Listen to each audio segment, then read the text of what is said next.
नमस्कार दोस्तों, स्वागत है आप सभी का आपके अपने YouTube channel online study with DK में।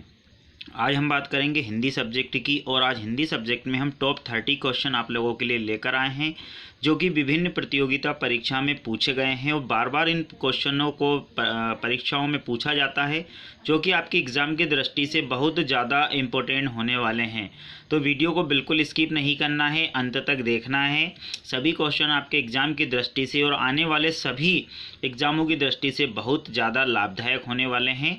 तो फटाफट टाइम बिल्कुल ख़राब नहीं करते हुए बढ़ते हैं क्वेश्चनों की ओर। बस क्वेश्चन शुरू करने से पहले आप लोगों से छोटी सी रिक्वेस्ट है कि वीडियो को देखते समय वीडियो को लाइक एवं शेयर करना ना भूलें और कमेंट बॉक्स में ज़रूर लिखकर बताइए कि आपको टॉप 30 क्वेश्चनों में से आपने कितने क्वेश्चन सही किए हैं और आज का वीडियो आपको कैसा लगा। चलिए तो फटाफट बढ़ते हैं क्वेश्चनों की ओर।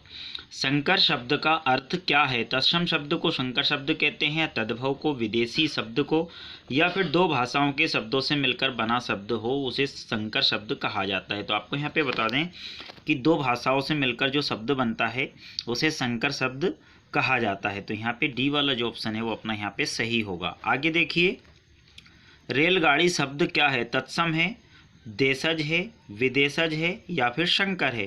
तो आपको यहाँ पे बता दें रेलगाड़ी जो शब्द है ये दो भाषाओं से मिलकर बना हुआ है, इसलिए इसे संकर शब्द कहा जाता है। तो यहाँ पे डी वाला जो ऑप्शन होगा वो अपना यहाँ पे सही होगा। चलिए आगे देखिए, पाठशाला किस शब्द का अर्थ है?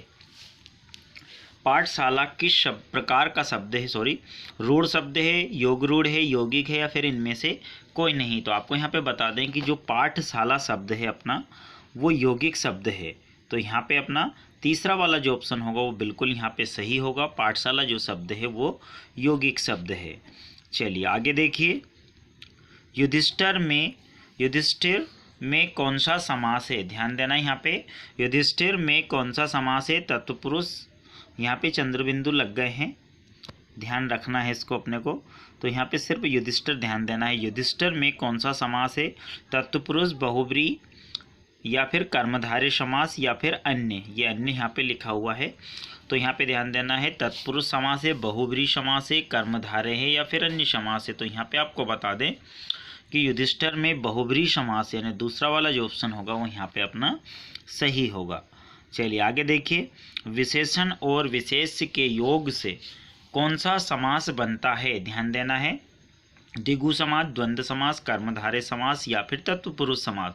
तो आपको यहाँ पे बता दें कि विशेषण और विशेष, ध्यान देना है, विशेषण और विशेष के योग से जो समास बनता है उसे कर्मधारय समास कहा जाता है। तो यहाँ पे सी वाला यानी कि तीसरा वाला ऑप्शन अपना सही होगा। चलिए आगे देखिए, त्रिफला में कौन सा समास है? अवयवी भाव समास, द्विगु समास, द्वंद्व समास या फिर कर्मधारय समास? तो यहाँ पे आपको बता दें कि त्रिफला में जो त्रि है ये संख्यावाचक है। यहाँ पे जो त्रि है ये त्रि मतलब होता है तीन, जो कि एक संख्यावाचक है, और जो संख्यावाचक शब्द होते हैं वो द्विगु समास के अंतर्गत आते हैं। तो दूसरा वाला जो ऑप्शन है वो यहाँ पे अपना सही होगा। आगे देखिए, उड्डयनम का सही संधि विच्छेद क्या है? ध्यान देना है, उड्डयनम का सही संधि विच्छेद क्या है? उत्धन डयनम, उद्धन डयनम, उड्धन डयनम, उड्धन डयनम? तो यहाँ पे आपको बता दें कि उड्डयनम का जो सही संधि विच्छेद है वो है अपना उत्धन डयनम, यानी कि पहला वाला जो ऑप्शन होगा बिल्कुल यहाँ पे सही होगा। उत्धन डयनम, उड्डयन, ये इसका सही संधि विच्छेद है। चलिए आगे देखते हैं, निम्नलिखित शब्दों में से किसमें स्वर संधि है? अधोमुख में, वाग्जाल में, सज्जन में या फिर महोदधि में? तो यहाँ पे आपको बता दें कि स्वर संधि के बारे में पूछा है, तो यहाँ पे महोदधि जो है ये स्वर संधि के अंतर्गत शब्द आता है। तो यहाँ पे डी वाला जो ऑप्शन है वो अपना यहाँ पे एकदम सही होगा। महोदधि जो है वो स्वर संधि के अंतर्गत ये शब्द आता है। आगे देखिए, या, रा, ला और वा ये किस वर्ग के व्यंजन हैं? तालव्य के, ऊष्म के, अंतःस्थ के, औष्ठ के? तो यहाँ पे आपको बता दें या, रा, ला और वा ये जो व्यंजन है ये अंतःस्थ व्यंजन के अंतर्गत आते हैं। तो सी वाला जो ऑप्शन होगा वो यहाँ पे अपना सही होगा। काफ़ी इंपॉर्टेंट क्वेश्चन है, बहुत सारे एग्ज़ामों में इस क्वेश्चनों को पूछा गया है जो कि आपके एग्ज़ाम की दृष्टि से बहुत ज़्यादा इम्पोर्टेंट है। तो सी वाला यहाँ पे जो ऑप्शन है वो अपना सही होगा। आगे देखिए, प्रयत्न के आधार पर ल किस प्रकार की ध्वनि है? पार्श्विक है, उच्छिप्त है, प्रकंपित है या फिर संघर्षहीन है? तो यहाँ पे आपको बता दें प्रयत्न के आधार पर जो ला ध्वनि है ये अपनी पार्श्विक है, यानी पहला वाला जो ऑप्शन होगा वो यहाँ पे सही होगा। काफ़ी इंपॉर्टेंट क्वेश्चन है, काफ़ी बार पूछा गया इसको। तो प्रयत्न के आधार पर जो ला है ये पार्श्विक ध्वनि के अंतर्गत आता है, तो पहला वाला जो ऑप्शन होगा बिल्कुल यहाँ पे अपना करेक्ट होगा। आगे देखिए, भाषा निर्माण की इकाई का जो सही अनुक्रम है वो किस प्रकार का है? ध्यान देना है। भाषा निर्माण की इकाई का जो सही अनुक्रमण है, शब्द ध्वनि वाक्य या पद, शब्द वाक्य ध्वनि पद, पद वाक्य ध्वनि शब्द, ध्वनि शब्द पद या फिर वाक्य। तो यहाँ पे आपको बता दें कि भाषा के निर्माण की इकाइयों का जो सही अनुक्रमण है वो है शब्द, ध्वनि, वाक्य और फिर पद, यानी कि पहला वाला जो ऑप्शन होगा बिल्कुल यहाँ पे अपना सही होगा। चलिए आगे देखिए, ढूंढाड़ी बोली है, ढूंढाड़ी जो बोली है ये पश्चिमी राजस्थान की है, पूर्वी राजस्थान की है, दक्षिण राजस्थान की है या फिर उत्तरी राजस्थान की है? तो यहाँ पे आपको बता दें कि राजस्थान तो यहाँ पे बिल्कुल अपना सही है, लेकिन कौन सा राजस्थान? पश्चिमी, पूर्वी, दक्षिणी या फिर उत्तरी? तो यहाँ पे आपको बता दें कि जो पूर्वी राजस्थान है वो ढूंढाड़ी बोली यहाँ पे बोली जाती है। तो अपना जो दूसरा वाला ऑप्शन होगा वो बिल्कुल यहाँ पे अपना सही होगा। ढूंढाड़ी बोली जो है ये पश्चिमी राजस्थान में, पूर्वी राजस्थान में बोली जाती है। तो दूसरा वाला जो ऑप्शन होगा बिल्कुल यहाँ पे अपना सही होगा। आगे देखिए, ब्रजबुली नाम से कौन सी बोली जानी जाती है? पंजाबी, गुजराती, मराठी या फिर पुरानी बांग्ला? तो ब्रजबुली के नाम से कौन सी बोली जानी जाती है? तो ब्रजबुली के नाम से जो है पुरानी बांग्ला बोली जानी जाती है। तो यहाँ पे डी वाला जो ऑप्शन है बिल्कुल अपना सही होगा। काफ़ी इंपॉर्टेंट क्वेश्चन है। आगे देखिए, भाषा के आधार पर भारतीय राज्यों की पुनः संरचना कौन से सन में या कौन सी ईस्वी में की गई थी? तो आपको यहाँ पे बता दें कि भाषा के आधार पर भारतीय राज्यों की पुनः संरचना, काफ़ी इंपॉर्टेंट क्वेश्चन है, काफ़ी बार इस क्वेश्चनों को पूछा गया है, काफ़ी एग्जामों में हमने इसको देखा कि भाषा के आधार पर भारतीय राज्यों की पुनः संरचना 1952 ईस्वी में, 54 ईस्वी में, 53 ईस्वी में या फिर 1956 ईस्वी में? तो आपको यहाँ पे बता दें भाषा के आधार पर भारतीय राज्यों की पुनः जो संरचना की गई थी वो की गई थी 1956 ईस्वी में। तो डी वाला जो ऑप्शन है बिल्कुल अपना एकदम सही होगा। चलिए आगे देखिए, निम्नांकित में कौन सा शब्द कृदंत प्रत्यय से बना हुआ है? रंगीला, बिकाऊ, दुधारू या फिर कृपालु? तो यहाँ पे आपको बता दें कि कृदंत प्रत्यय से जो बना शब्द है वो है बिकाऊ, यानी कि दूसरा वाला जो ऑप्शन है बिल्कुल यहाँ पे सही होगा। नामांकित में से जो कृदंत प्रत्यय है वो कौन से शब्द से बना है? बिकाऊ शब्द से। तो दूसरा वाला ऑप्शन अपना यहाँ पे एकदम सही हुआ। आगे देखिए, संस्कार शब्द में किस उपसर्ग का प्रयोग हुआ है? सम का, शम्स का, सन का या फिर संस का? कभी कभी बगैर हलंत वाला सम भी यहाँ पे पूछ लेते हैं। तो आपको यहाँ पे बता दें कि संस्कार जो शब्द है इसमें जो उपसर्ग प्रयोग हुआ है वो सम उपसर्ग प्रयोग हुआ है और माँ में जो है हलंत लगा हुआ होना चाहिए, वही यहाँ पे अपना सही ऑप्शन होगा। कभी कभी सा और माँ भी ऐसे आप लोगों से पूछ लेते हैं, लेकिन जिसमें हलंत लगा हो वही अपना राइट ऑप्शन होगा। तो संस्कार शब्द में सम उपसर्ग है, पहला वाला ऑप्शन अपना यहाँ पे सही होगा। आगे देखिए, बाल का स्त्रीलिंग क्या है? बालिका है, वालिका है, बाला है या फिर वाली कहते हैं? तो यहाँ पे आपको बता दें बाल का जो स्त्रीलिंग शब्द होगा वो यहाँ पे होगा बाला। तो तीसरा वाला जो ऑप्शन होगा बिल्कुल यहाँ पे अपना सही होगा।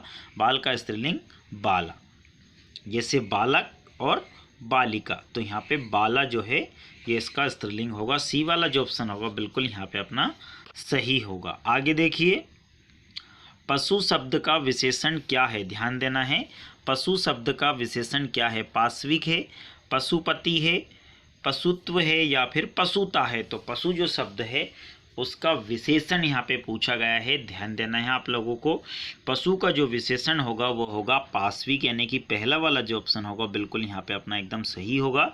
पशु शब्द का विशेषण पाश्विक होगा।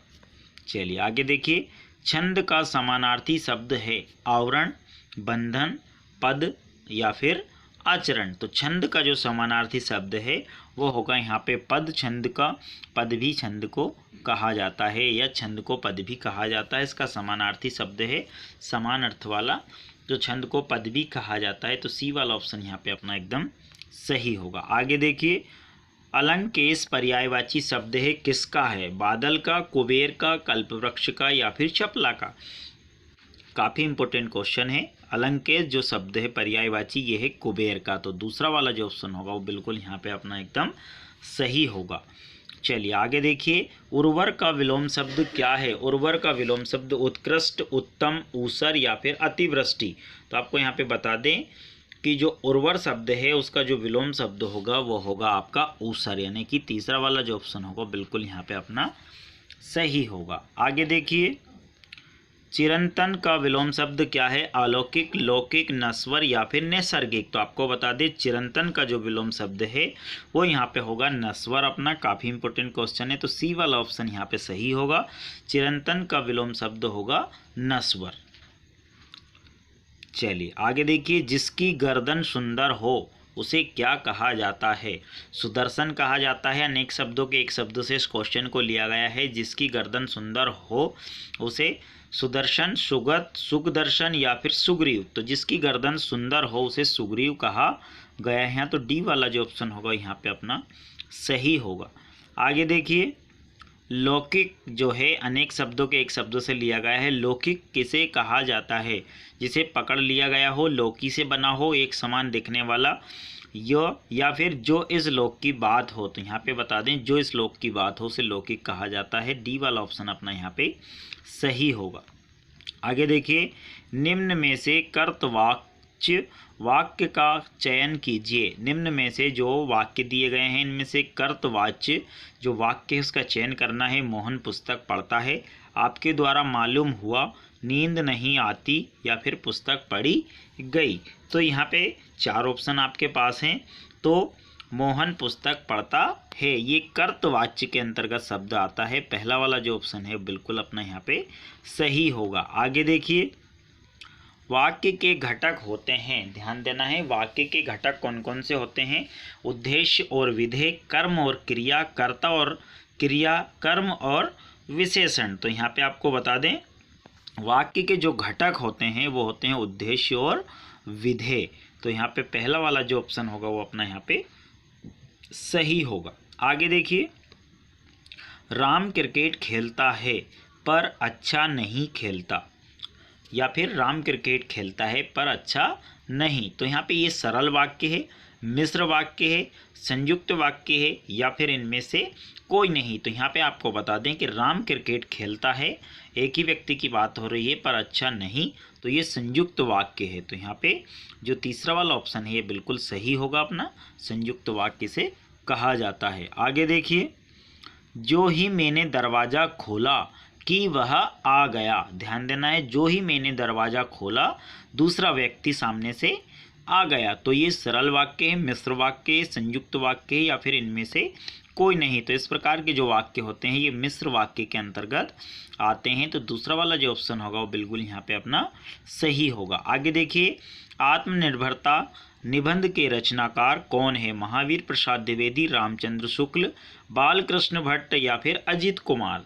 तो यहाँ पे आपको बता दें आत्मनिर्भरता निबंध के जो रचनाकार हैं ये है आपके बालकृष्ण भट्ट, यानी कि दूसरा वाला जो ऑप्शन है अपना बी वाला, तीसरा वाला यहाँ पे बिल्कुल एकदम सही होगा।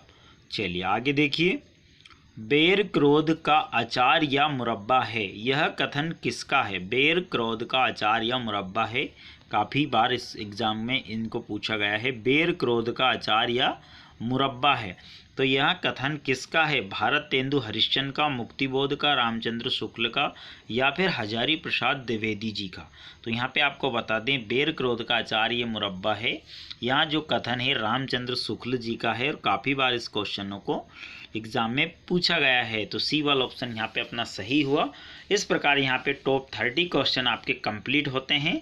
कमेंट बॉक्स में आपको ज़रूर लिख के बताना है कि 30 में से आज आपने कितने अंक प्राप्त किए हैं, ताकि हम और भी इसी प्रकार के वीडियो आप लोगों तक पहुँचाएँ। हमें समझ में आता है, आपके कमेंट बॉक्स में कमेंट करने से हमें समझ में आता रहेगा कि आपको किस प्रकार के क्वेश्चन हैं, सरल क्वेश्चन है या कठिन, तो हम उसी प्रकार के वीडियो आप लोगों तक पहुँचाएँगे।